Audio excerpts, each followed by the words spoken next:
சாச்சனா, அஞ்சலி எங்க? அஞ்சலியா? அவளுக்கு ஏதோ ஒரு நோட்ஸ் எடுக்கணுமா, அதனால லைப்ரரிக்கு போறா. நானும் ருத்ராவும் வெயிட் தான் பண்ணோம். ஆனால் ரவி என்ன தான் இல்லை நீங்கள் கிளம்புங்க நான் கூட்டிகிட்டு வரேன் அப்படின்னு சொன்னாங்க. அதனால தான் நாங்கள் வந்தோம். அப்படியா? வரமா கூட்டிகிட்டு வருவாங்களா? சரி சரி. இமையா, சாச்சனா, காவியா. ஆமாம், நீ எப்படிங்க? மாலையும் கழுத்துமா? ஆகசனா, என்ன நீங்கள்? அது இமையா, காவியா என்னோட ஒய்ஃப். நான் கல்யாணம் பண்ணிக்கிட்டோம் ரெண்டு பேரும். என்ன என்ன சொல்கிறீங்க? ஆகாசத்தான், என்னத்தான் இவளை பற்றி தெரியும், தெரிஞ்சும் இவ்வளோ போய் கல்யாணம் பண்ணியிருக்கீங்க? இவ்வளோ? அது இமையா, சாச்சனா, நீங்கள் என்ன சொல்கிறீங்கன்னு எனக்கு புரியுது. ஏன்னா நான் பண்ண வேலைகள் அப்படி. உங்கள் மேலே எந்த தப்பும் இல்லை. ஏன்னா நான் அப்படி கேடுகட்ட வேலை தானே பார்த்துருக்கேன். இமையா, உன்னோட வாழ்க்கையே நான் தட்டி பறிக்க பார்த்தேன். என்னை மன்னிச்சிரு இமையா, என்னை மன்னிச்சிரு. நான் பண்ணதெல்லாம் பெரிய தப்பு, ரொம்ப ரொம்ப பெரிய தப்பு. அப்படியா? அப்பப்பா, நடிப்பு செம்மையாக இருக்கே. ஏய் காவியா, என்ன பண்ணுற? இல்லை இமையா, வாய் வார்த்தையெல்லாம் சொல்கிறதோட உன் காலில் விழுந்து நான் மன்னிப்பு கேட்கணும். அப்போ தான் நான் செஞ்ச பாவம் அது கொஞ்சமாவது குறைதானு பார்க்கணும். இமையா, நான் பண்ணதெல்லாமே ரொம்ப ரொம்ப தப்பு. உன் வாழ்க்கைக்கு எடுத்து அதில் நான் வரணும்னு நினச்சேன். அது எவ்வளோ பெரிய பாவம்னு எனக்கு அப்போ புரியலை, ஆனால் இப்போ புரியுது. அட என்ன நடிப்பு. இமையா, நம்மக்கிட்ட எல்லாம் இருக்கும்போது நமக்கு பின்னாடி ஒருத்தர் சப்போர்ட்டாக இருக்காரு. அவர் இருக்க தைரியத்தில் நம்ம என்ன வேணால் செய்வோம். அப்படிதான் எனக்கு எங்கள் அப்பா நான் சொல்லும்போது, நீ பண்ணு, நான் இருக்கேன், அப்பா நான் இருக்கேன், நீ ஆசைப்பட்டது உனக்கு கையில் வரும்னு நான் கேட்டது எல்லாத்தையுமே எனக்கு வாங்கி தந்தார். ஏன் இன்னொருத்தங்கிட்டேருந்து பறிச்சு கூட தந்திருக்காரு. அப்போ புரியல அதோட வலியும் வேதனையும். நம்மக்கிட்ட எதுவுமே இல்லாமல் தெருவில், நட்டு தெருவில் சாப்பாட்டுக்கு வழி இல்லாமல், நைட்டு தூங்க இடம் இல்லாமல், யாராவது நம்மளை ஏதாவது பண்ணிடுவாங்களோட பயத்தோட தூங்கவும் முடியாமல், எதுவுமே பண்ண முடியாமல் ஒரு வாழ்க்கை வாழ்ந்தேன் பாரு 2 நாள். அப்போ புரிஞ்சது நான் எவ்வளோ பெரிய துரோகம் பண்ணியிருக்கேன், எவ்வளோ பெரிய கேடுகட்ட வேலை செஞ்சுருக்கேன்னு. அப்போ தான் இமையா நான் உணர்ந்தேன். என்னை மன்னிச்சிருக்கமையா, நான் பண்ணதுக்கெல்லாம் ரொம்ப ரொம்ப சாரி. சாச்சனா, நீங்கள் என்னை ஃப்ரெண்டாக தான் பார்த்தீங்க. நான் என்ன தான் இமையால் ரொம்ப ட்ரீட் பண்ணாலும் நீங்கள் என்னை ஃப்ரெண்டாக பார்த்தீங்க. ஃப்ரெண்டுண்ணா, நீங்கள் தாண்டி ஃப்ரெண்டு. என்னை மன்னிச்சிருங்கடி, என்னை மன்னிச்சிருங்க. சாச்சனா, இமையா, என்னை மன்னிச்சிரு இமையா, என்னை மன்னிப்பியா இமையா? சரி சரி, அதான் நீ எல்லாத்தையும் தப்பு உணர்ந்துக்கிட்டல, அதெல்லாம் ஒன்றும் இல்லை. சரி எந்தி. ஆகாசனை பார்த்துட்டு இருக்கீங்க, அவளை எழுப்புங்க. அவன் நடிப்பை இவன் நம்பிட்டான்.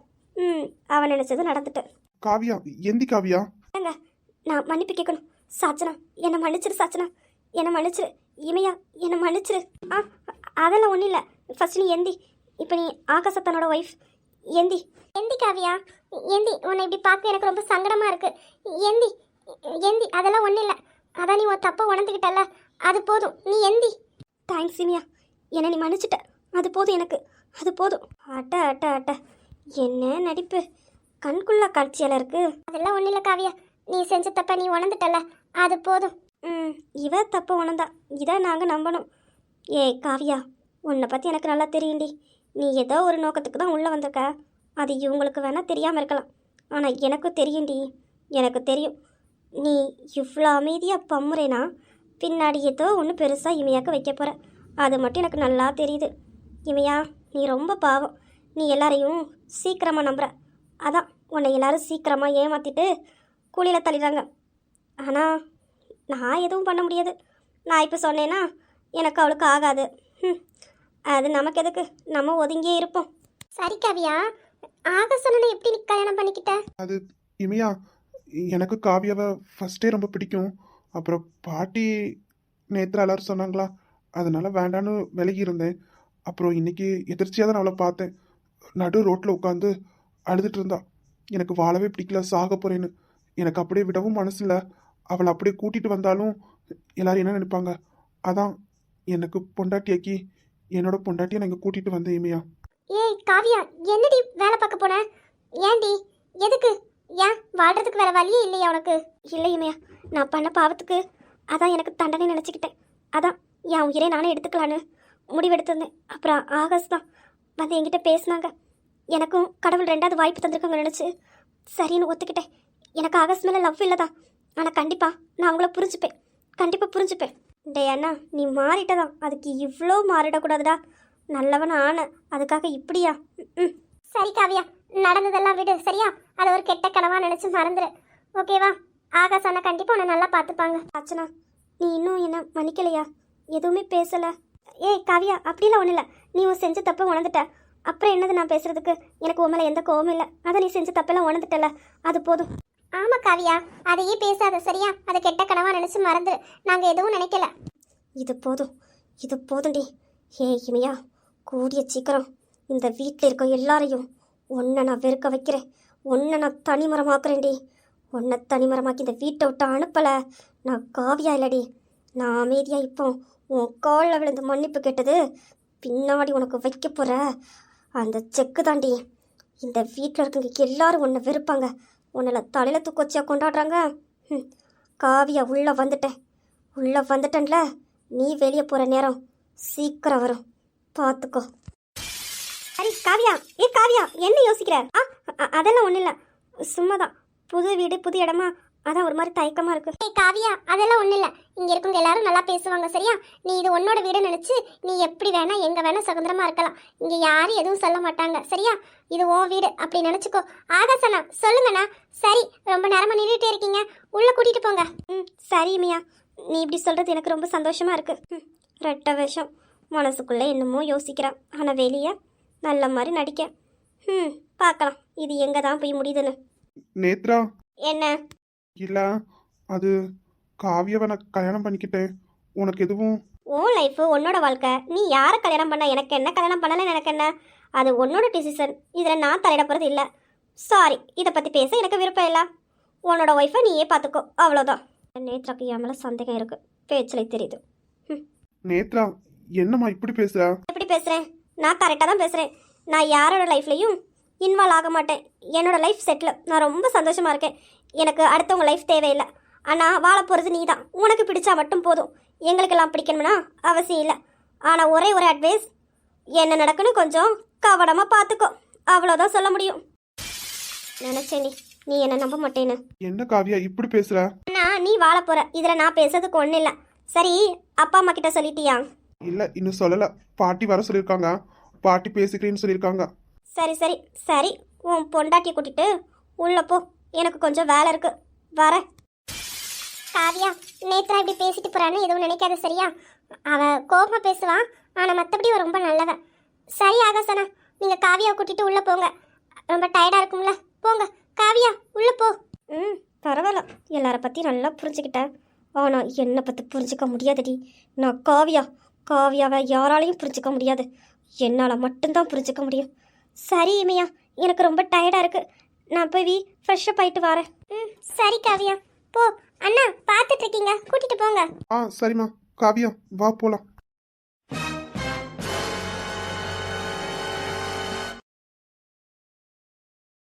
சக்தி, நான் பண்ணது தப்புதான் சக்தி. என்னை விட்டு, தயவு செஞ்சு என்னை விட்டு. சக்தி, இவனை விடவே விடாதீங்க. இவனெல்லாம் சும்மா விட்டோம், நாளைக்கு என்ன மாதிரி இன்னொரு பொண்ணுக்கிட்டையும் அவனோட ஈன புத்தியை காமிப்பான். இவனெல்லாம் சும்மாவே விடக்கூடாது, சும்மா விடவே கூடாது. இவனை நான் சும்மா விட்டேன், நான் ஆம்பளை இல்லை. இவனை நான் சும்மாவே விட மாட்டேன். எத்தனை பொண்ணுங்க வாழ்க்கையை கெடுத்திருப்பான். இவனை இதுக்கு மேலே சும்மா விடுவேனா?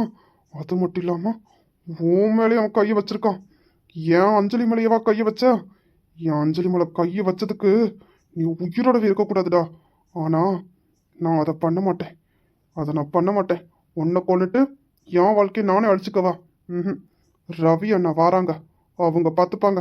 சக்தி, நான் பண்ணது தப்பு தான். இனிமே எந்த பொண்ணுங்களையும் திரும்பி பார்க்க மாட்டேன். இனிமே எல்லாருமே என் தங்கச்சி. நான் இனிமே அது மாதிரி பண்ண மாட்டேன். என்னை விட்டுரு சக்தி, விட்டுரு. அஞ்சலி. அண்ணே ஒன்றும் இல்லைம்மா, அதான் நான் வந்துட்டேன்ல. அந்த பொறுக்கி நாய்க்கு இனிமே லைஃபே கிடையாது, வெளியவே வர முடியாது. சக்தி, அவனை என்கிட்ட ஒப்படைங்க, போதும் விடுங்க. இவனெல்லாம் சும்மாவே விடக்கூடாது. சக்தி, நீங்க தள்ளுங்க, நான் பார்த்துக்கிறேன் இந்த நாயை. சார், நான் சும்மா விளையாட்டாக தான் பண்ணேன் சார், வேற எதுவும் இல்லை சார். என்னை விட்டுருங்க சார். எங்கள் அப்பாவுக்கு தெரிஞ்சா அவ்வளோதான் சார். விடுங்க சார், என் லைஃபே போயிடும் சார். நான் இது மாதிரி பண்ண மாட்டேன் சார். இதை ஒரு வாட்டி மன்னிச்சு விட்டுருங்க சார். அண்ணே, இல்லைண்ணே, இவன் விளையாட்டா பண்ணலண்ணே. என்ன? வேண்டாமா, எதுவும் சொல்லாத. டேய், விளையாட்டா தானே பண்ண, அதே மாதிரி நானும் உன்னை விளையாட்டா சும்மா 2 தட்டு தட்டுறேன். அண்ணா, இவனை சும்மாவே மட்டும் விட்டுறாதீங்க. இவன் காலத்துக்கும் வெளியவே வரக்கூடாது. இவன் இதே மாதிரி எத்தனை பொண்ணுங்க வாழ்க்கையை சீரழிச்சிருக்கான் தெரியுமா? ஆனால் அவங்களுக்கெல்லாம் பணத்தை கொடுத்து செட்டில் பண்ணிட்டான். ஆனால் இன்னைக்கு நீ யாரு மேலே கை வச்ச? இந்த ரவி வர்மாவோட தங்கச்சிடா. என் தங்கச்சி மேலே கையை வச்சுட்டு நீ நல்லா இருந்துடலான்னு பார்த்துருக்க. டேய், என்கிட்ட நீ ரொம்ப மோதி தப்பு பண்ணிட்ட. உன்னை யாராலையும் காப்பாற்ற முடியாது, உன் அப்பனாலையும் காப்பாற்ற முடியாது. உனக்கு என்னென்ன கேஸை போட்டு உள்ள தள்ளணுமோ நான் தள்ளுறேன்டா, நான் தள்ளுதேன். இவங்கிட்ட என்ன பேச்சு? சக்தி, தள்ளுங்க, இந்த நாயை நான் பார்த்துக்கிறேன். இந்தாங்க சார், எங்கேயாவது ஓடி வந்தான் பிடிச்சு வச்சிருக்கேன். இந்தாங்க சார். கார்த்திக், இவனுக்கு நம்ம விளையாட்டு எப்படி இருக்குன்னு காமிங்க. ஐயோ சார் சார் சார் வேண்டாம் சார், சார் விட்டுருங்க சார், சார் ஏதோ தெரியாம கோவத்தில் பண்ணிட்டேன் சார், சார் வேண்டாம் சார், விட்டுருங்க சார், சார் மன்னிச்சுங்க சார். ஏய், இதே மாதிரி தானே நானும் உங்ககிட்ட கெஞ்சினேன். நான் உன்னை அண்ணனா நினச்சி கேட்குறேன், உன் தங்கச்சியை நினச்சி நான் விட்டு நான் உங்ககிட்ட காலில் விழுந்து கெஞ்சினேனடா. என்னடா சொன்ன? என்ன சொன்ன? இப்போ உன்னை மட்டும் நாங்கள் விடணுமா? விடவே கூடாதுடா. உன்னை மாதிரி கேடுகட்ட நாய்களை சும்மாவே விடக்கூடாது. அது அஞ்சலி, அது ஏதோ கோபத்தில் உன் மேல உள்ள கோபத்தில் ஏதோ பண்ணிட்டு என்னை மன்னிச்சிரு சார், என்னை மன்னிச்சிருங்க சார், சார் சார் மன்னிச்சிருங்க சார். அப்படியா? நாங்களும் தெரியாமையே பண்ணிட்டோம்டா, மன்னிச்சிருடா. கார்த்திக், காமிங்க நம்ம தெரியாம பண்ணா எப்படி இருக்கும், நம்ம விளையாட்டு எப்படி இருக்கணும், இந்த நாய்க்கு காமிங்க. ஏன் தங்கச்சி மேலடா கைய வச்சிருக்கா? கைய வச்சதுக்கு நீ உயிரோடவே இருக்கக்கூடாது. கார்த்திக், காமிங்க. காலேஜுக்கு படிக்க அனுப்புனா படிக்க மட்டும் செய்யணும். அதை விட்டுட்டு இந்த மாதிரி கேடுகட்ட வேலையை பார்க்குற நாய உன்ன வலிக்குது சார், விட்டுருங்க சார். உன்னால சும்மா விடக்கூடாது நாய. கார்த்திக், இவனை ஜீப்ல ஏத்துங்க, உள்ள கொண்டு போவி எப்படி கேஸ் போடணும்னு தெரியுமில கார்த்திக். என் தங்கச்சி பேர் மட்டும் வெளியே வரவே கூடாது. கேஸ் ஆனா ஸ்ட்ராங்கா இருக்கணும். இவன் வெளியவே வர முடியாத அளவுக்கு ஸ்ட்ராங்கா இருக்கணும். வெளியே நிக்கானே, அவனையும் சேர்த்து தூக்குங்க, அப்பதான் கேஸ ஸ்ட்ராங்கா போட முடியும். அதெல்லாம் சார் கணேஷ் சார் சொல்லி தூக்கிட்டேன். இவனை மட்டும்தான் கேஸ் போடல வெளியவே காலத்துக்கு வர முடியாது.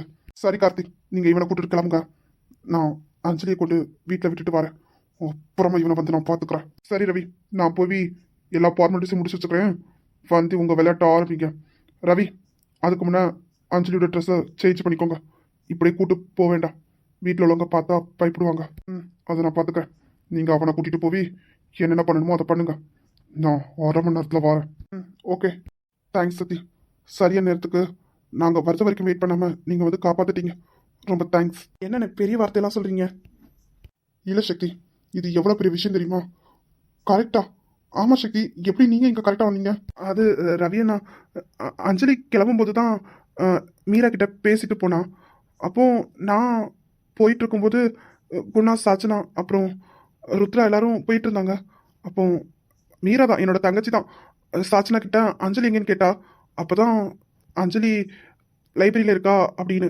அப்போ இவன் பேசிட்டு இருந்ததை நான் கவனிச்சேன். அதான் ஒரு மாதிரி சந்தேகமாக இருந்தது. அதோட தான் சரி என்னன்னு பார்க்கலான்னு மீராவை எங்கள் அப்பாவுக்கு கால் பண்ணி இன்ஃபார்ம் பண்ணிவிட்டு நான் இங்கே வந்தேன். அண்ணா, ஓ சரி சரி, நல்ல வேலை நீங்கள் அந்த நாய்க்கு பேசுனதை கேட்டுட்டீங்க, அதனால சரியா போச்சு. இல்லைன்னா என் தங்கச்சி நிலைமை, என் தங்கச்சி வாழ்க்கையை மொத்தமாக அழிச்சிருப்போம். இவனை நான் சும்மா விட மாட்டேன். ரவி வருமா யாருன்னு காமிக்க வேண்டாம். சக்தி, எனக்கு தெரியும் நீங்கள் தான் நான் காணலன்னு சொன்னோன்னா என்னை தேடி வந்திருப்பீங்கன்னு. அண்ணா கிட்ட மாற்றி சொல்கிறீங்க. எனக்கு தெரியும் சக்தி, உங்கள் பேச்சை கேட்கல, அதான் எனக்கு இந்த நிலைமை. சரிங்கண்ணா, ரொம்ப டைம் ஆகுது, கிளம்புவோமா? அப்புறம் வீட்டில் எல்லாரும் தேடி பயப்படுவாங்கல்ல. ஆமாம் ஆமாம். சக்தி, ஒரே ஒரு ஹெல்ப் பண்ணுவீங்களா? அஞ்சலியை இந்த ட்ரெஸ்ஸோட கூப்பிட்டுட்டு போக முடியாது. உங்கள் தங்கச்சி இவங்களோட ஃப்ரெண்டுன்னு தானே சொன்னீங்க, ஹெல்ப் பண்ண முடியுமா? ஐயா அண்ணா, நானே சொல்லணும்னு தான் நினச்சேன். ஆமாம், அஞ்சலியை கூட்டிகிட்டு வாங்கண்ணா. நான் மீரா கிட்ட கால் பண்ணி சொல்கிறேன், அவள் எல்லாத்தையும் ரெடி பண்ணி வச்சுப்பா. நீங்கள் வாங்க. அஞ்சலி வா, வாங்கண்ணா போகலாம். சரி சக்தி. சக்தி, இது யாருக்கும் தெரிய வேண்டாம், குணாக்கிட்டையும் சொல்ல வேண்டாம். இல்லைண்ணா, கண்டிப்பாக நான் சொல்ல மாட்டேன். அஞ்சலி, அண்ணா, இங்கே பாருமா, இங்கே நடந்ததை ஒரு கெட்ட கனவா நினச்சி மறந்துடு. உனக்கு கஷ்டமாக தான் இருக்கும், ஆனால் நீ மறந்துடு, சரியா? இது வீட்டில் யாருக்கும் தெரிய வேண்டாம். சித்தி சித்தப்பாக்கு தெரிஞ்சா ரொம்ப வருத்தப்படுவாங்க, உடஞ்சி போயிடுவாங்க. அதனால இது வீட்டில் யாருக்கும் தெரிய வேண்டாம், சரியா? நார்மலாக எப்பவும் போல இரு, எதுவுமே இல்லை, அவனை நான் பார்த்துக்கிறேன், சரியாம்மா? இல்லைண்ணா, நான் எதுவும் நினைக்கலண்ணா. அதான் சக்தி கரெக்டான நேரத்தில் வந்து எனக்கு காப்பாற்றிட்டாங்களே. இல்லைண்ணா, நான் வீட்டில் யாருக்கிட்டையும் சொல்ல மாட்டேண்ணா. சரிம்மா, ட்ரெஸ்ஸை சக்தி வீட்டில் போய் சேஞ்ச் பண்ணிட்டு போகலாம். கேட்டால் என்ன சொல்ல? அண்ணா வேணா இப்படி சொல்லலாம், எங்கள் வீட்டுக்கு என் தங்கச்சி பார்க்க நீங்கள் கூட்டிகிட்டு வந்த மாதிரியும் கார்டனில் தண்ணி அடிச்சிட்டு இருந்தாங்க. என்னோட அக்கா பொண்ணு வந்து தெரியாமல் அஞ்சலியோட ட்ரெஸ்ஸை நினச்சிக்கிட்டு சொல்லலாண்ணா. அதனால மீராவோட ட்ரெஸ்ஸை போட்டுட்டு வந்தான்னு அப்படி வேணா சமாளிங்கண்ணா. யாருக்கும் சந்தேகம் வராது. ஏன்னா அஞ்சலியோட நோட்ஸ் எங்கள் தங்கச்சிக்கிட்ட இருக்கு. அதை வாங்க வந்ததா சொல்லிக்கலாம். Super idea. ரொம்ப தேங்க்ஸ் சத்தி. சரிம்மா, அப்படியே சொல்லிடு சரியா? யார் கேட்டாலும் அப்படியே சொல்லு. சரி கிளம்பலாம் வா. அண்ணா சும்மா சும்மா தேங்க்ஸ் சொல்லி வெய்யா விளாக்காதீங்கண்ணா. சரி சரி சரி, வா சக்தி கிளம்பலாம். அஞ்சலி வா, எதையும் போட்டு யோசிக்காத சரியா?